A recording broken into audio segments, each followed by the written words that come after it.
पूरा मामला थोड़ा सा ये ग्राम बुढ़िया का मामला है। ये थाना रायपुर करचुलियान के अंतर्गत है। थाना रायपुर करचुलियान में आरोपी रंजीत सेन, सवित्री सेन और सुजीत सेन ये दिनांक 21/9/2017 को दोपहर के 1:30 बजे के लगभग, क्योंकि इनका फरियादी से आपसी विवाद था और आपसी हिस्सा बांट हुआ था, तो मुलजिमों को एक अलग मकान मिल गया था हिस्से में। पर इनके जो कुल देवता हैं, आरोपी रंजीत सेन के, सवित्री सेन के और सुजीत सेन के, तो ये कुल देवता का घर जो है फरियादी के हिस्से में आ गया था, जिसकी चबूतरे की पुताई करने के लिए 21/9/2017 को 1:30 बजे आरोपीगण जाते हैं और इस पे जिस हिस्से में फरियादी का मकान था उसके द्वारा मना किया जाता है कि अब जब हिस्सा बांट हो गया तो देवी देवता भी अपने स्थान पे ले जाके लगा लें, वहाँ पर अपना पूजा करें, ये मेरे हिस्से पर है। इसी बात से आरोपीगण नाराज हो जाते हैं और नाराज होकर के और फरियादी की लाठी डंडा से बेदम पिटाई कर देते हैं, जिससे उसके शरीर में काफ़ी चोटें आती हैं। और इसके बाद वो थाना रायपुर करचुलियान फरियादी पहुंचता है। थाना रायपुर करचुलियान में पुलिस के द्वारा उसकी स्थिति को जब देखा तो अपराध क्रमांक 291/17, धारा 294, 323, 324,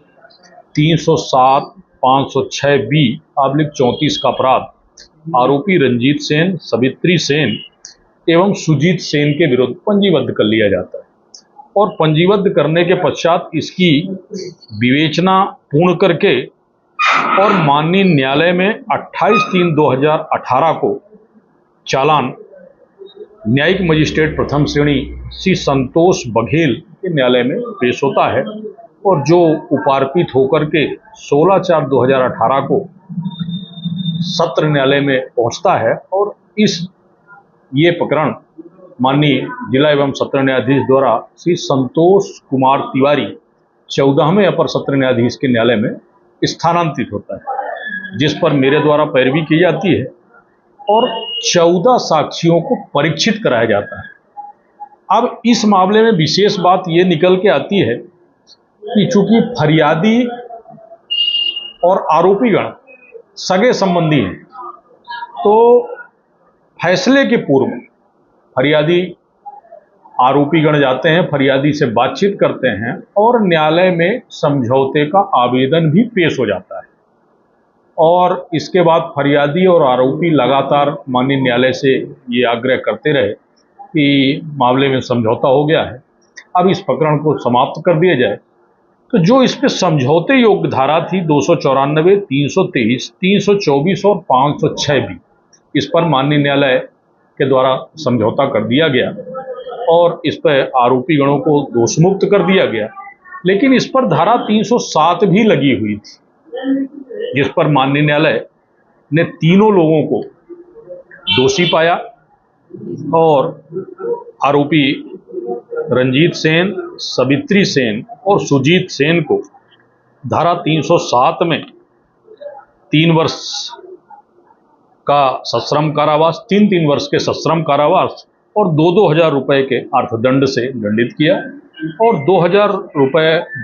रुपए अर्थदंड की राशि जमा न करने की स्थिति में 3 माह के अतिरिक्त कारावास से दंडित किया गया।